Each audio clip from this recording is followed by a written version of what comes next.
Hello, Neil. I'm going to kill you.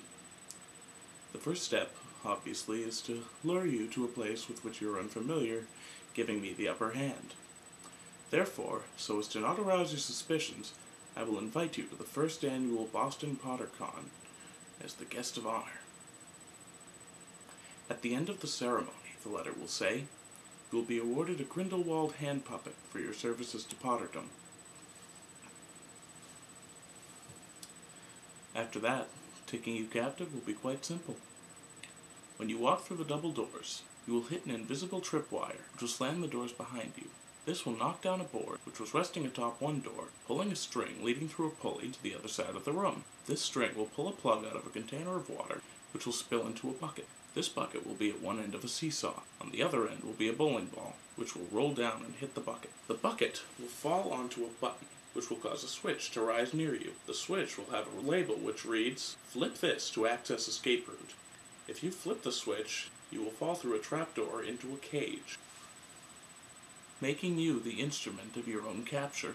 If you do not flip the switch within 5 seconds, a low-level electric shock will run through the floor, stunning you, and another cage will fall from above you. Please see this handy diagram if you are confused.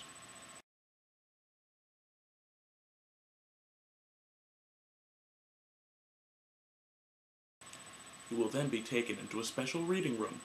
You will be made to read Potter Puppet Pals /Lemon fanfiction, specially commissioned to torment you. The stories will quickly degrade into gigantic orgies featuring you, the puppets, the Neville Potato, and sometimes your sister.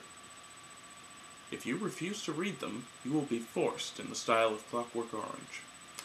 If, by this point, you have not ripped yourself apart with your own fingernails, paper cuts will be inflicted on every inch of your body using the pages of the very thin fiction which will have, by now, driven you mad.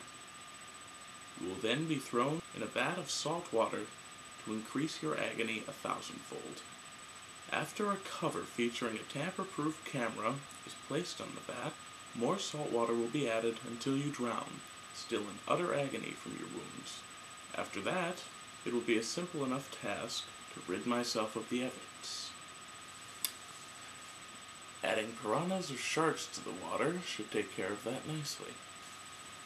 I suppose that when you are dead, I'll be somewhat depressed that no more Potter Puppet Pal sketches shall be forthcoming, but the sadness will be easily overshadowed by my utter satisfaction at having pulled off such a fiendishly complex murder.